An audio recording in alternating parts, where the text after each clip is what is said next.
Disney just dropped something that nobody saw coming, and within minutes, the entire fandom broke into chaos. The first look at Descendants 6 is finally here, and it confirms something we only dared to whisper as a theory. Neverland is real, it is happening, and everything we thought we knew about this story is about to be turned upside down. Pink's glowing object from the ending of Wicked Wonderland was not just a random plot device, it was a doorway. A doorway to a place with pirates, lost boys, and a villain far more dangerous than anyone Auradon has faced before. Stay till the end because this trailer is hiding secrets that even the most dedicated fans are still trying to piece together. Let's start with the biggest bombshell first. The trailer opens with total darkness and then a single ticking sound fills the screen, slow and steady like a heartbeat. Anyone who watched Wicked Wonderland knows exactly what that sound means. It is the pocket watch again, except this time it feels different, heavier, almost like it is warning us rather than inviting us. As the ticking grows louder, the camera pulls back to reveal Pink standing alone on a cliff, staring at the ocean, holding the very same glowing object she found at the end of the last movie. Her expression is unreadable, somewhere between fear and fascination, and that alone tells us she is not just a side character anymore.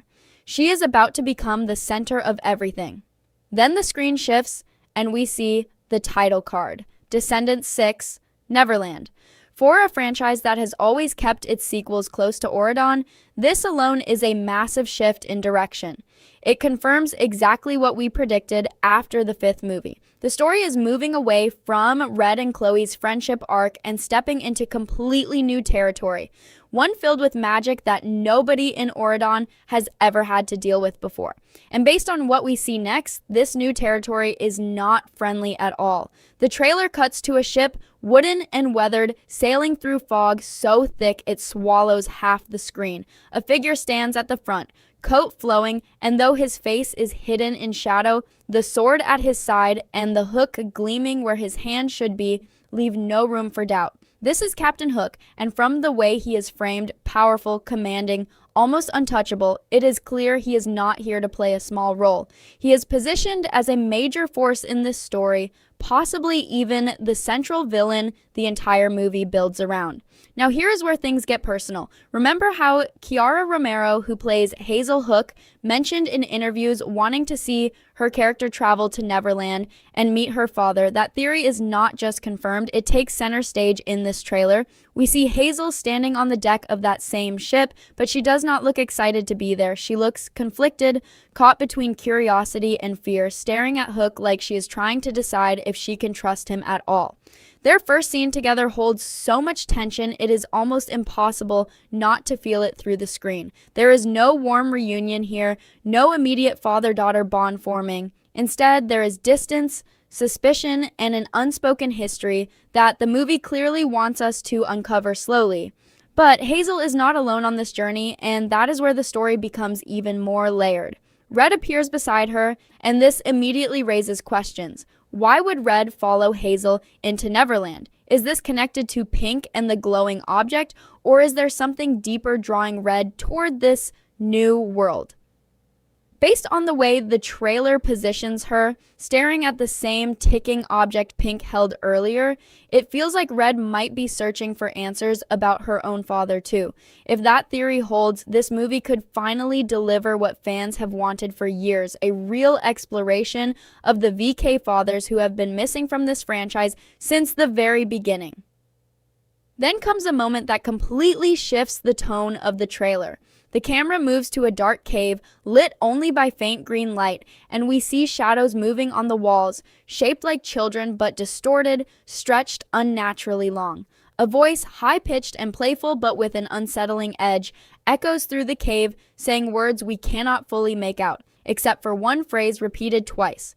Never grow up. If this is who we think it is, then Peter Pan is not the innocent, fun-loving character we remember from childhood. This version feels darker, almost predatory, someone who does not just refuse to grow up, but actively stops others from doing so. And if that is the direction this movie is taking, it changes everything about what kind of villain our heroes are truly facing. Adding to the tension, we get quick flashes of Pink again, but this time she is not alone on that cliff. She is standing in the same green-lit cave, and the glowing object in her hand is reacting to something, pulsing brighter with every second. Is this the moment she starts losing herself, echoing what Liamani Sigura hinted about wanting to see Pink turn evil? The way the trailer cuts away right as her eyes begin to glow faintly suggests the answer is yes, and if that is true, we might be watching the beginning of her transformation happen in real time. As the trailer moves forward, the pacing shifts from mysterious to intense, and this is where the real chaos begins. We see Chloe running through what looks like an underwater cavern, gasping for air, water dripping from her hair as she pulls herself onto a rocky ledge. Beside her is Max, and the way he reaches out to help her up tells us their bond from the previous movie has only grown stronger. But there is a problem. Behind them, the water begins to glow the same eerie green as the cave from before, and shapes start forming beneath the surface, shadowy figures that seem to be watching rather than attacking. This is not a random obstacle. This feels like Neverland itself is alive, aware, and testing every single person who enters it. Then we get a flash of magical, and this scene alone has already sent the fandom into a frenzy. He is seen standing beside an older woman dressed in flowing green robes, someone who carries herself with quiet authority. Given how many times he mentioned the importance of his family in interviews, this could finally be the reveal fans have been waiting for. Is this his mother, a guardian? Someone connected to Neverland itself? Whoever she is, the way she places a hand on his shoulder and looks directly at the camera, almost as if she knows she is being watched, suggests she plays a far bigger role than a simple cameo. This might be the missing piece that ties Magical's storyline directly into the heart of this new adventure.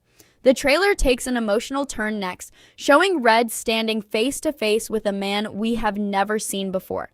He has sharp features, a calm but guarded expression, and clothing that blends both Auradon elegance and something wilder, something that feels distinctly VK. Neither of them speaks for a moment, and the silence says more than dialogue ever could. If this is truly Red's father, something we have theorized since the ending of the last movie, then this reunion is going to carry weight unlike anything we have seen in the franchise before.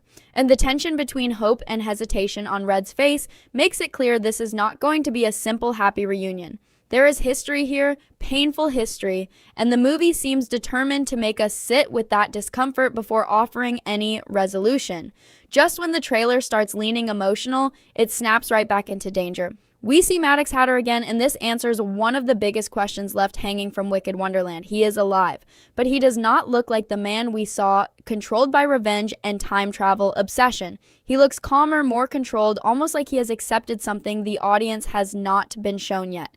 Standing beside him is his son, Max, and their interaction feels different this time. There is no tension, no rejection. Instead, there is quiet understanding, as if father and son have finally found common ground. This shift could completely change how audiences view Maddox going forward, transforming him from a desperate villain into someone attempting redemption, especially with Neverland's dangers now taking center stage. The trailer then throws us into an intense action sequence, and this is where the real threat of Neverland becomes impossible to ignore. Multiple characters are shown running through a forest that looks alive. Vines moving on their own, shadows chasing behind them without clear shapes.